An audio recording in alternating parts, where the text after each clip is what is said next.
భర్తను చంపిన భార్య. ఈ ఘటన మార్కాపురం జిల్లా షర్లోపల్లిలో ఆంకాలమ్మ గుడి దగ్గర జరిగింది. సో స్పాట్ వేసి పక్క ప్లాన్ వేసి భర్త కలలో కారం కొట్టి కాళ్ళు కట్టేసి కత్తితో చాలా దారుణంగా కసా పొడి చంపేశారు.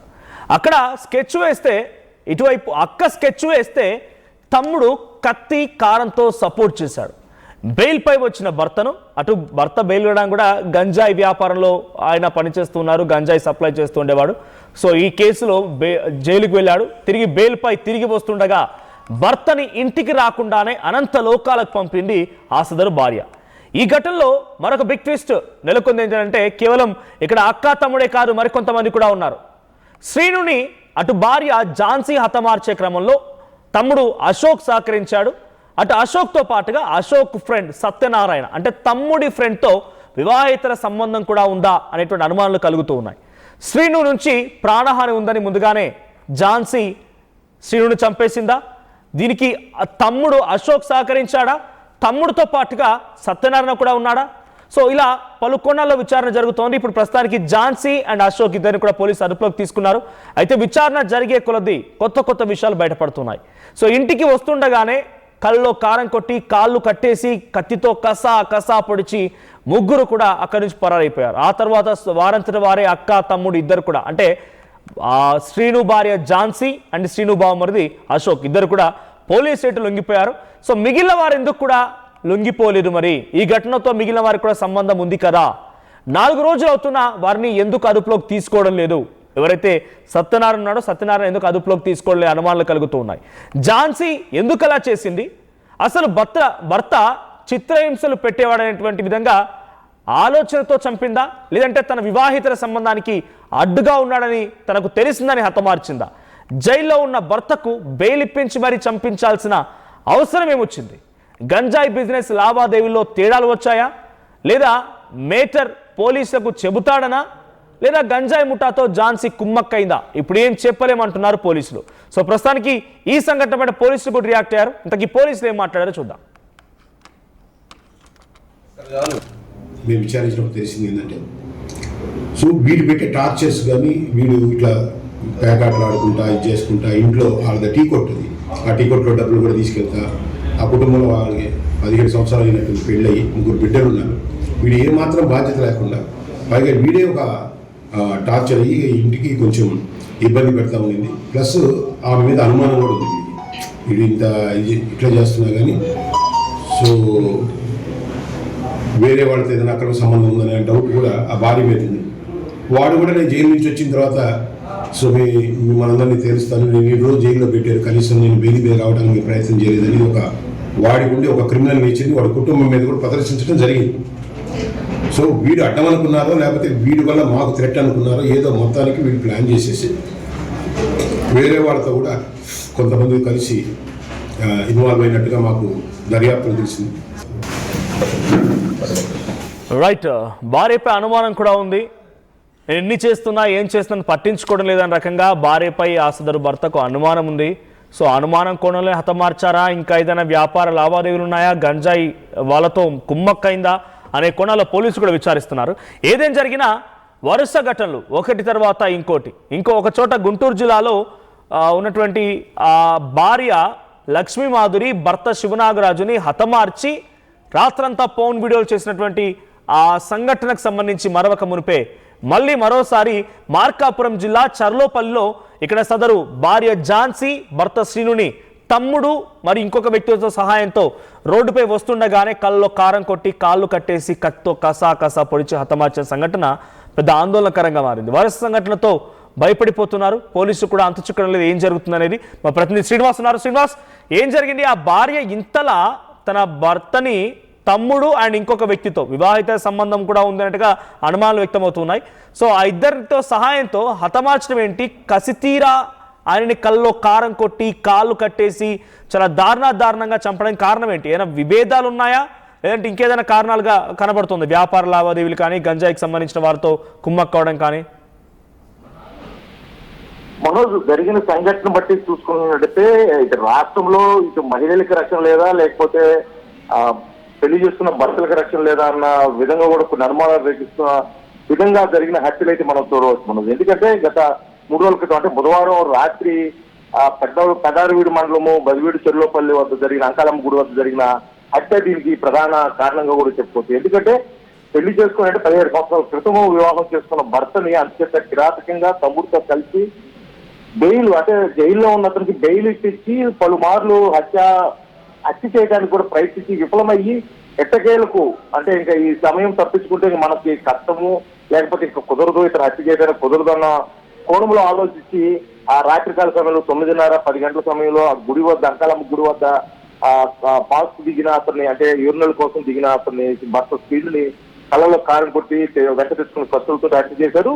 ఈ హత్యకి ప్రధాన కారణం ఎవరైతే చెప్తున్నారో శ్రీనివాస్ భార్య ఝాన్సీ, అతని తమ్ముడు అశోక్ తో పాటు అతని స్నేహితులు సత్యనారాయణ, మరి కొంతమంది గుంటూరుకు చెందిన సుపారీ గ్యాంగ్ ఒక 4 ఉన్నారు. వాళ్ళు ఒంగోలు అంటే జైల్లో ఉన్న శ్రీనివాస్ కి బెయిల్ ఇచ్చిన దగ్గర నుంచి కూడా వీళ్ళు కారు వెనుకిడితే వాళ్ళు మోటార్ సైకిల్ ఫాలో అవుతున్నారు. మొదట చేంకుర్తి, పొదిలి, అదేవిధంగా కొనకల మెట్ల వద్ద కూడా హత్య చేసేదానికి ప్రయత్నించినప్పటికీ అక్కడ వీలు కాక చివరికి ఇక్కడ పగారువీడు వద్ద దొరికిన సమయంలో అతను హత్య చేసి ఒక పథకం ప్రకారమే అంటే వాళ్ళు ఎవరైతే ఉన్నారో సత్యనారాయణ వాళ్ళు ముందస్తుగానే పథకం ప్రకారమే సుపారీ గ్యాంగ్ అయినప్పటికీ హత్య చేసిన వెంబటే భార్య అతని తమ్ముడు ఇద్దరు లొంగిపోతే వాళ్ళు మేము బెయిల్ మీద తీసుకొస్తాము, కేసును మాఫీ చేసే విధంగా ప్రయత్నాలు చేస్తాం, మేమైతే బయట ఉంటే అన్న కోణంలో కూడా వాళ్ళకి చెప్పినట్టు వాళ్ళు హత్య జరిగిన రోజు సాయంత్రమే పోలీస్ స్టేషన్ నేరుగా పెదారవీడు పోలీస్ స్టేషన్కి వెళ్ళి లొంగిపోయినట్టు కూడా తెలుస్తుంది.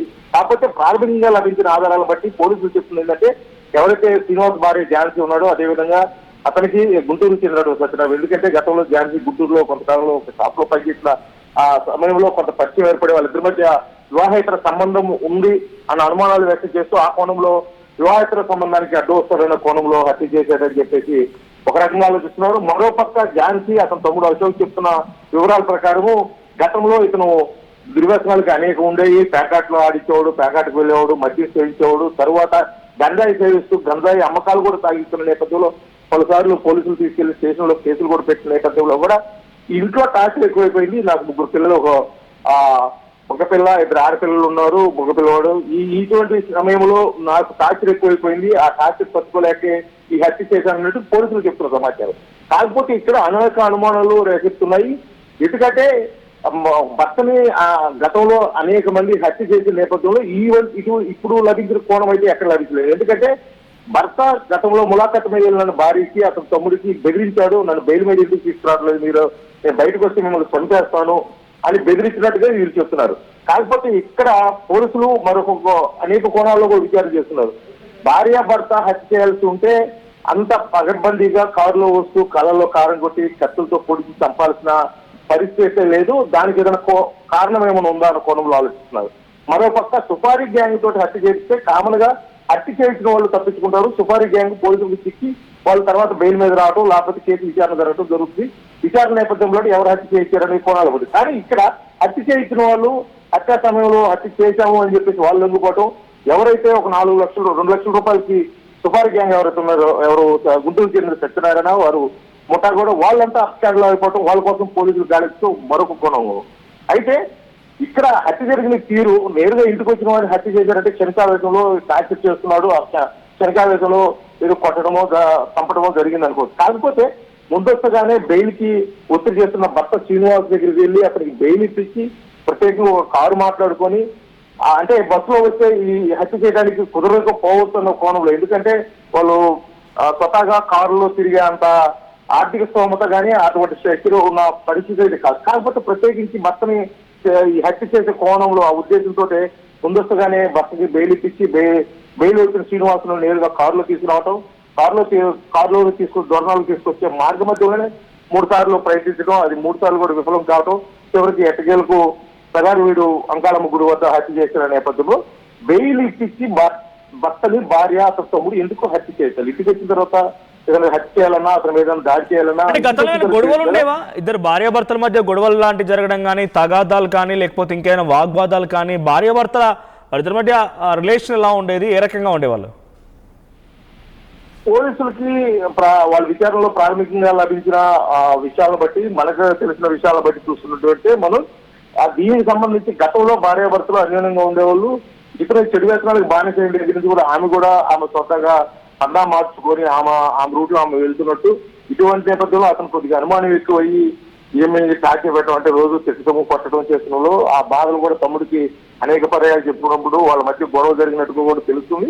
కాకపోతే ఈమె భర్త చెడు వ్యసనాలు బానిస దగ్గర నుంచి ఆమె స్వతహాగా విడిగా ఒక చిన్న టీషర్ట్ లాంటిది పట్టుకొని నడుస్తున్న క్రమంలో కూడా ఇంకొద్దిగా అనుమానం ఎక్కువ భర్త శ్రీనివాసు పదే పదే టార్చర్ చేస్తున్న నేపథ్యంలో ఆమె కొద్దిగా విసుగు చెందినట్టుగా కూడా తెలుస్తుంది. కాకపోతే ఆ విసుగు చెందిన ఇన్ని సంవత్సరాలు, అంటే సుమారు ఒక 17 సంవత్సరాలు వివాహం అయింది, 17 సంవత్సరాల్లో అనేక సార్లు గొడవలు జరిగిన నేపథ్యంలో ఎప్పుడు ఎటువంటి జరిగింది, ఒక్కసారిగా ఇప్పుడు బెయిల్ ఇప్పించి హత్య చేయాల్సిన కారణమైన కోణంలో అయితే ఆలోచిస్తున్నారు. కాబట్టి గతంలో భార్యాభర్తల మధ్య కొన్ని గొడవలు ఉన్నాయి, భార్య మీద కొంత అనుమానం ఉంది, ఎందుకంటే విడిగా వెళ్ళి ఇతను గతంలో అనేక చెడు వ్యసనాలు అంటే ప్యాకెట్ ఆడిస్తూ గంజాయి అమ్మటం ఇలాంటివి ఉన్నాయి, కేసులు కూడా ఉన్న నేపథ్యంలో వీళ్ళ మధ్య కొంత మనస్పర్ధలు అయితే ఉన్నాయి.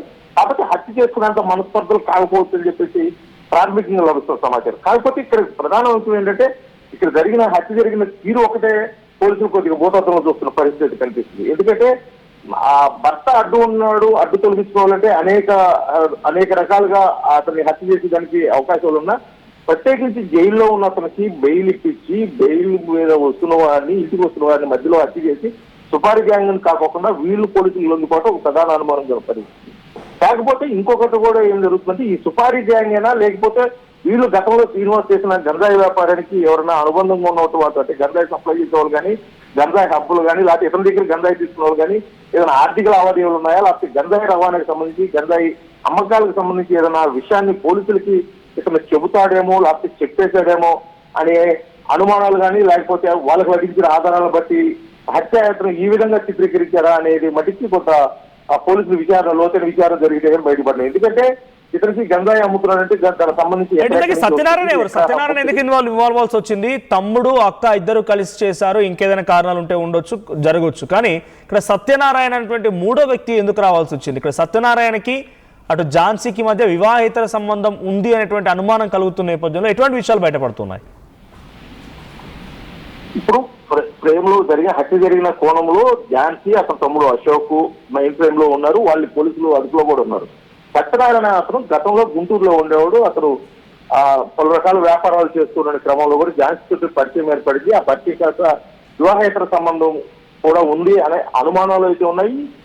ఆ విధంగానే పోలీసులు కూడా విచారణ చేస్తున్నారు సత్యనారాయణ దీనికి ప్రధాన సూత్రధారుడా అని కోణంలో. కాకపోతే సత్యనారాయణని ఉపయోగించుకున్నారా? ఇంకా సత్యనారాయణ కాకుండా మిగతా వాళ్ళు ఎవరు? ఆ నలుగురు సుపారీ గ్యాంగ్, అంటే ఈ హత్యలు చేయడానికి అలవాటు పడిన వాళ్ళ, ఆ నలుగురిని వీళ్ళే మాట్లాడుకున్నారా? లేకపోతే ఇప్పుడు వరకు చెప్పుకున్నట్టు ఆ గంజాయి వ్యాపారానికి సంబంధించి ఏదన్నా సమస్యలు ఉంటాయి, అంటే ఆర్థిక లావాదేవీలు కానీ, అమ్మకాల విషయంలో కానీ, లేకపోతే ఇతను గంజాయి తీసుకుని వాళ్ళకి డబ్బులు చెల్లించకుండా ఇతను స్వతహాగా వాడుకున్న నేపథ్యంలో, లేకపోతే గంజాయి రవాణా సంబంధించి పూర్తిగా విషయాలు తెలుసు కాబట్టి ఇతను పోలీసులు గంజాయి కేసులోనే అరెస్ట్ చేశారు కాబట్టి ఇతను దానికి సంబంధించి ఏదైనా విషయాలు బయటపడితే అంటే పూర్తిగా అది నెట్వర్క్ తో కూడుకుంది కాబట్టి మొత్తానికి అందరికీ ఇబ్బంది జరుగుతుందేమన్న కోణంలో ఏమన్నా ఆలోచించి ఈ విధంగా, అంటే సత్యనారాయణ కూడా ఉన్నాడు కాబట్టి కేసుని ఈ విధంగా భార్యాభర్తల మధ్య గొడవలాగా సృష్టించి అటు మళ్ళీస్తే కేసు కొద్ది నీరు గారిపోయే అవకాశం ఉంటుంది ఏమో నా కోణంలో, ఏమన్నా హత్య జరిగి ఉంటుంది అన్న కోణంలో కూడా విచారణ జరగాల్సిన పరిస్థితి అయితే ఉంది.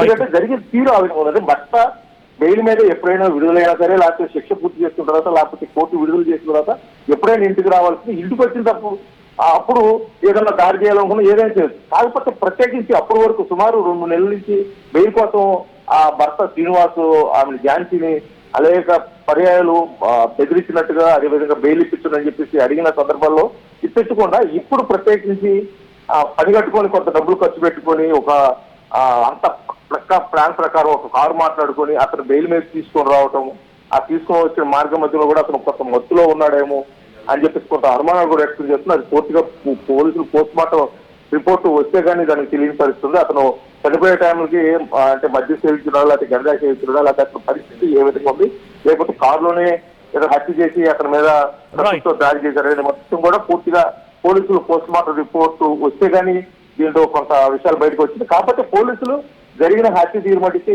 గతంలో మాదిరిగా సాధారణంగా తీసుకున్న పరిస్థితి లేదు, పలు కోణాల్లో కూడా విచారణ చేస్తున్నారు. ఇప్పుడు ముఖ్యంగా ఎవరైతే పరారులో ఉన్నారో సత్యనారాయణ అతని బ్యాచ్ ఎవరైతే మొత్తం నలుగురు ఉన్నారా 6 ఉన్నారని అనేక అనుమానాలు ఉన్నాయి. చుట్టుపక్కల సీసీ కెమెరాలు కూడా ఫుటేజ్ పరిశీలిస్తున్నారు పోలీసులు. వీళ్ళు పోలీసుల అదుపులోకి వస్తే విచారణలో మరికొన్ని విషయాలు బయటకు వచ్చే అవకాశం ఉంది. కాబట్టి ఈ కేసును అయితే మార్కాపురం డిఎస్పీ నాగరాజు ఆధ్వర్యంలో మార్కాపురం పోలీసులు చాలా సీరియస్ గా తీసుకున్నారని చెప్పి మనం చేస్తున్నాం. Right, thank you Srinivas. So మొత్తంగా మార్కాపురం జిల్లా చర్లోపల్లిలో అంకాలమ్మ గుడి దగ్గర స్పాట్ వేసిన భార్య తన తమ్ముడు అశోక్తో మరో వ్యక్తి సత్యనారాయణతో కలిసి ఈ నిర్వాకానికి పాల్పడింది. భర్త గంజాయి వ్యవహారంలో గంజాయి సప్లై చేస్తూ పట్టుబడి పోలీసులు జైలుకు తరలిస్తే బెయిల్పై బయటికి తీసుకొచ్చిన ఆ సదరు భార్య ఎలాగైనా భర్తను చంపాలని స్కెచ్ వేసి అంకాలమ్మ గుడి దగ్గరికి భర్త బెయిల్పై విడుదలై బయటికి రాగానే కళ్ళలో కారం కొట్టి కాళ్ళు చేతులు కట్టేసి కసా కత్తితో పొడిచి చాలా దారుణంగా హతమార్చింది. తనకి సహకరించిన వ్యక్తి తన తమ్ముడు అశోక్ అండ్ మరో వ్యక్తి సత్యనారాయణ. అయితే అశోక్ అనేటువంటి తమ్ముడి మిత్రుడైనటువంటి సత్యనారాయణతో వివాహేతర సంబంధం కూడా ఆ సదరు భార్య ఝాన్సీకి ఉన్నట్టు తెలుస్తోంది. సో అడ్డొస్తున్నాడనా లేదంటే ఇంకేదైనా కోణం ఉందా? మొత్తంగా భర్తని హతమార్చడంతో ఒక్కసారిగా వెలుగులోకి వచ్చింది తన వ్యవహారం. సో ఏదేమైనా ఈ సంఘటనలో అటు అశోక్ అండ్ భార్య ఝాన్సీ ఇద్దరిని కూడా శ్రీను మరణించి చంపినటువంటి ఘటనలో శ్రీను భార్య ఝాన్సీ అండ్ శ్రీను బావమరిది అశోక్ ఇద్దరు కూడా పోలీసు అదుపులోకి తీసుకున్నారు.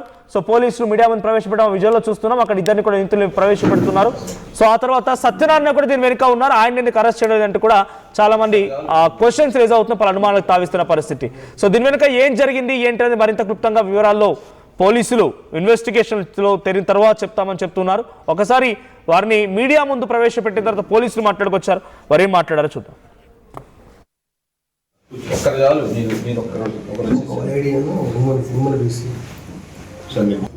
మేము విచారించినప్పుడు తెలిసింది ఏంటంటే సో వీడు పెట్టే టార్చర్స్ కానీ వీడు ఇట్లా పేకాటలు ఆడుకుంటా ఇది చేసుకుంటా ఇంట్లో వాళ్ళ టీ కొట్టుది ఆ టీ కొట్టులో డబ్బులు కూడా తీసుకెళ్తా ఆ కుటుంబంలో వాళ్ళకి 17 సంవత్సరాలు అయినట్టు పెళ్ళయి 3 బిడ్డలు ఉన్నారు. వీడు ఏమాత్రం బాధ్యత లేకుండా పైగా వీడే ఒక టార్చర్ అయ్యి ఇంటికి కొంచెం ఇబ్బంది పెడతా ఉండింది. ప్లస్ ఆమె మీద అనుమానం కూడా ఉంది. వీడు ఇంత ఇట్లా చేస్తున్నా కానీ సో వేరే వాళ్ళతో ఏదైనా అక్రమ సంబంధం ఉందనే డౌట్ కూడా ఆ భార్య మీద ఉంది. వాడు కూడా నేను జైలు నుంచి వచ్చిన తర్వాత సో మనందరినీ తెలుస్తాను, నేను ఈ రోజు జైల్లో పెట్టారు, కనీసం నేను బెయిల్ మీద రావడానికి ప్రయత్నం చేయలేదని ఒక వాడికి ఉండి ఒక క్రిమినల్ నేచర్ని వాడి కుటుంబం మీద కూడా ప్రదర్శించడం జరిగింది. సో వీడు అడ్డం అనుకున్నారో లేకపోతే వీడి వల్ల మాకు థ్రెట్ అనుకున్నారో ఏదో మొత్తానికి వీడు ప్లాన్ చేసేసి